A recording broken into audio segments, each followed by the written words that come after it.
The beginning of the 9th generation of video game consoles is almost upon us. 2020 will see both the PS5 and the Xbox Series X finally release. But without any truly mind-blowingly next-gen games coming in the immediate future, it's easy to miss all the ways the next generation is going to change gaming forever. Sony's PlayStation 5 is a radical departure from their earlier consoles, in not just design but with hardware in general. The PS5's high-power internals, from its CPU to its SSD to everything else, is going to change gaming in major ways. The trailers for next-gen games don't properly showcase it. So today we're here to take a look at the top 6 things the PS5 and the whole 9th generation of consoles will change forever. But before we begin, it's important to remember these things won't change overnight, as developers will take what will likely be years to build new games and engines from the ground up for the next generation. With that out of the way, let's get into it.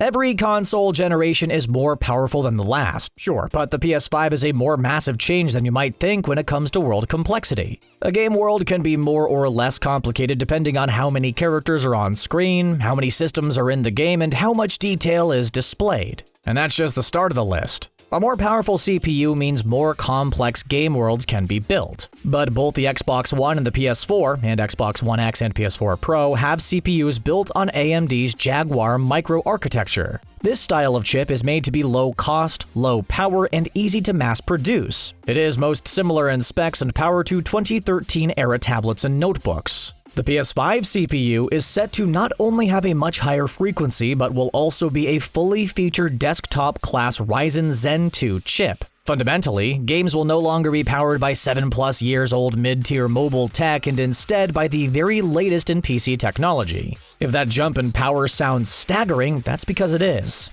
It's a much bigger jump in power than the move from PS3 to PS4. Going forward, games can be exponentially more complex. Entire genres of games that are particularly CPU-intensive, like real-time strategy games, could find new homes on consoles. RPGs can be populated with many more NPCs, with far more complicated routines. On the development side of things, games as complicated as the ones we're familiar with now will be easier than ever to build. Much less time will be needed to create and optimize engines able to take advantage of relatively low-powered hardware.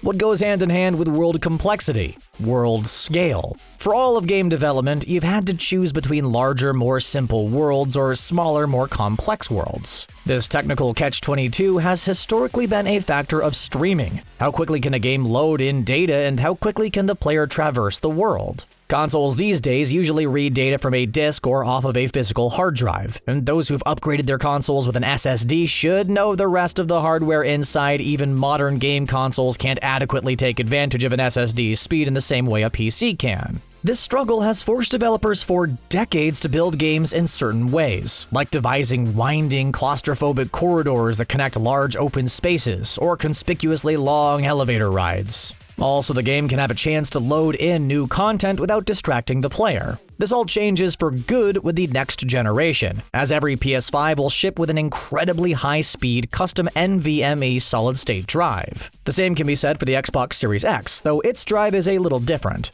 With this, for the first time, developers can count on not just ample high-speed storage, but can expect every single gamer to have access to that same storage. Last generation gave us so many huge worlds, but imagine flying or riding through those worlds at high speeds, completely seamlessly. Games on a fundamental level can change the speed and scope of traversal and exploration. No more loading, and instantaneous resurrection after death is admittedly an awesome convenience to look forward to with the next generation, but the scale of game worlds and how we navigate them will also change.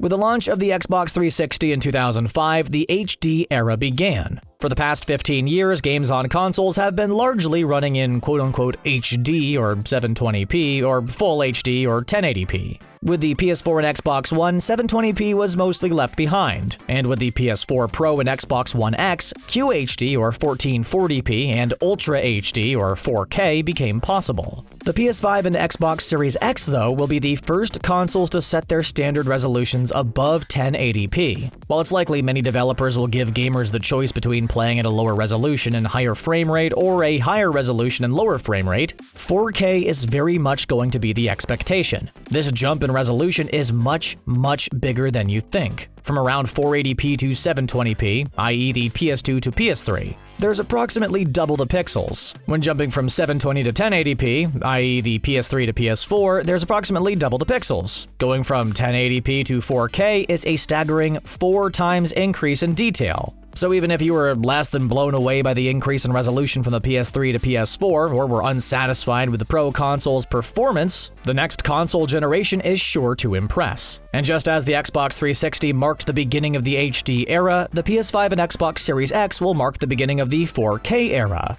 the resolution at which games are likely to run far into the foreseeable future. While we're waving goodbye to 1080p, don't take the PS5's 8K support too seriously. Very few, if any, games will run at actual 8K on the PS5. That'll be more the territory of the PS6, or the PS5 Pro, or Super Duper PS5, whatever they're gonna call it. Ray tracing, as a concept, has been around for a long time, but it's only become possible in the mainstream in recent years with NVIDIA's RTX line of graphics cards. To this day, the feature is rather niche, relegated mostly to PC gamers with high-end hardware. However, as both major consoles of the next generation offer hardware support for this feature, not only will more gamers get to experience ray tracing, but the feature itself will become more popular and easier to implement over time as developers get more experienced with the tech. What ray tracing can accomplish, from ray-traced shadows to global illumination to reflections, is all very next-gen visually, often massively upgrading fidelity at a hefty performance cost. Though, when developing for console hardware, it's possible to do more with less and eke out better performance from a low-power part as compared to a more expensive, more powerful PC.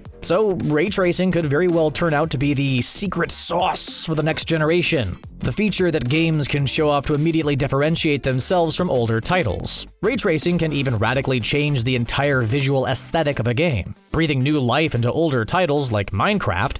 So, updating older PS4 games with ray tracing support on the PS5 could create entirely unique experiences, possible only with ray tracing. For the countless PC gamers without a latest generation RTX card, ray tracing will likely be easiest to appreciate on console. Regardless, the 9th generation of gaming consoles is sure to usher in the era of ray tracing, and once it's arrived, there's no going back. PC gamers have been living like high refresh rate kings for many years. 60 frames per second to PC gamers is just okay when monitors can support refresh rates as high as 360 Hz, as well as variable refresh rate technology like NVIDIA's G-Sync and AMD's FreeSync. But on console, 60 frames per second is the best you can get, and it's a rarity at that, with many games on PS4 struggling to maintain a rock-solid 30 FPS. As a direct result of the beefy desktop-grade CPU in the PS5, high refresh rate gaming is going to be possible on consoles for the first time in history. Both the Xbox Series X and the PS5 will support refresh rates up to 120 Hz.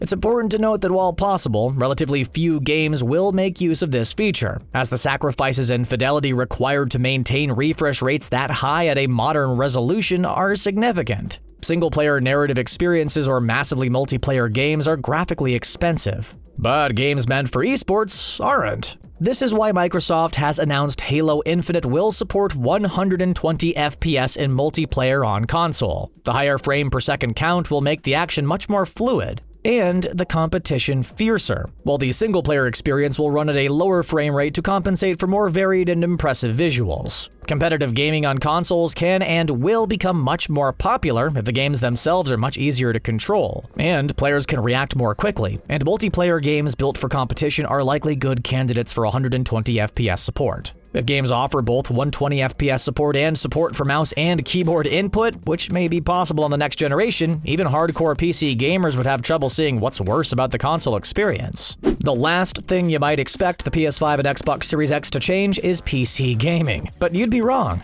Over the next couple of years, the next generation of consoles are going to radically change how games are developed and played on PC. You see, with the hardware inside the box of the PS5, Sony's PlayStation is more similar than ever to a PC, in terms of both power and design. From the CPU to GPU to the SSD to hardware-accelerated ray tracing and even the size and design of the box itself, the PS5 is more PC than ever. This is unprecedented in gaming, there traditionally being an ever-growing gulf between console and PC power. While high-end PCs today will still be far more powerful than a PS5 as games are designed and built to take advantage of a much more modern PC PC-like hardware setup when it comes to consoles, games will run better on PC, and PC gamers will get all the next console generation upgrades on their pre-existing hardware, at resolutions and frame rates of their choosing. This will be doubly true for features like ray tracing, where the dedicated technology inside an RTX card will be much more powerful than the hardware-accelerated ray tracing on the PS5, so multi-platform games with ray tracing support will likely look and perform far better on PC